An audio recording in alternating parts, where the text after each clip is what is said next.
Welcome back for another book talk video. Today it's Science Fiction Sunday, and I am very happy to talk to you about the novel Rendezvous with Rama by Arthur C. Clarke. This book was published in 1973 and immediately won major awards: the Hugo Award, the Nebula Award. Very impressive. It is one of Arthur C. Clarke's best books. It does have several sequels, though I have to admit I've not read them. Sorry about that. This book to me was a 5-star read, and I would love to get around to reading the sequels eventually. I have a bad feeling that they're not going to live up to the first book, but I know the second book is called Rama 2.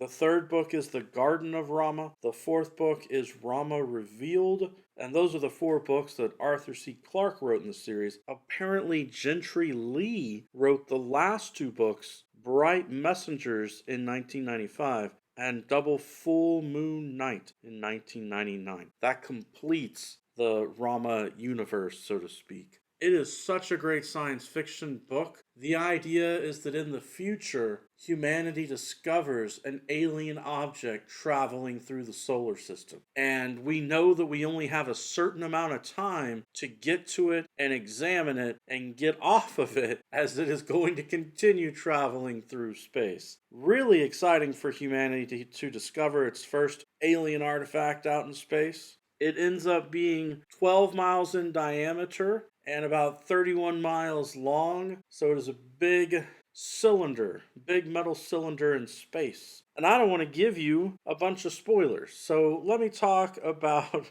the big ideas and some of what happened around the books. But I'll tell you, as a 5-star read that I absolutely loved, I'm highly recommending the book, so trust me on that. If you enjoy science fiction, then you should enjoy this book. It is more about the story and the exploration than it is necessarily the characters, though you do get to know the characters a little bit as the space crew that goes to check it out. It has been turned into video games. There's a radio adaptation, and back in the early 2000s, Morgan Freeman was determined to make this into a film. Morgan Freeman wanted to produce it, and unfortunately it got stuck in development. And so after around 2008, Morgan Freeman admitted that it probably wasn't going to happen. Who knows if we'll ever actually get the film for this, but I think it would be awesome to have. I could see it being one of those things where they get, a George Clooney, Brad Pitt, Matt Damon type of actor to be up there in space. They've each had their special space film moment, I think.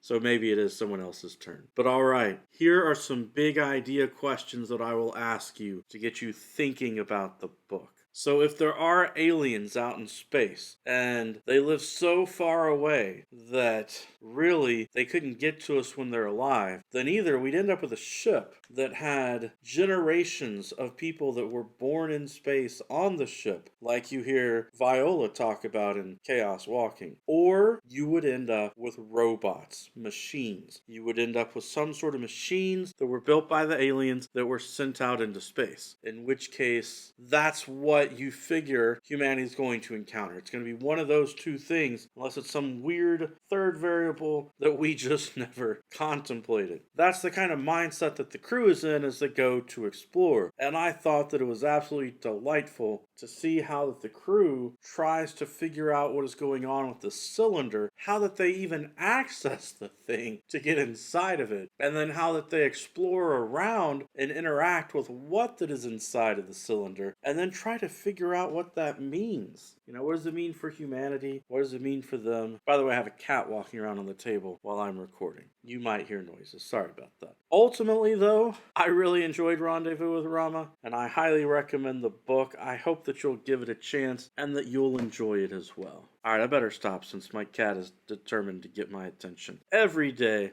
is a good day for a book talk. Peace.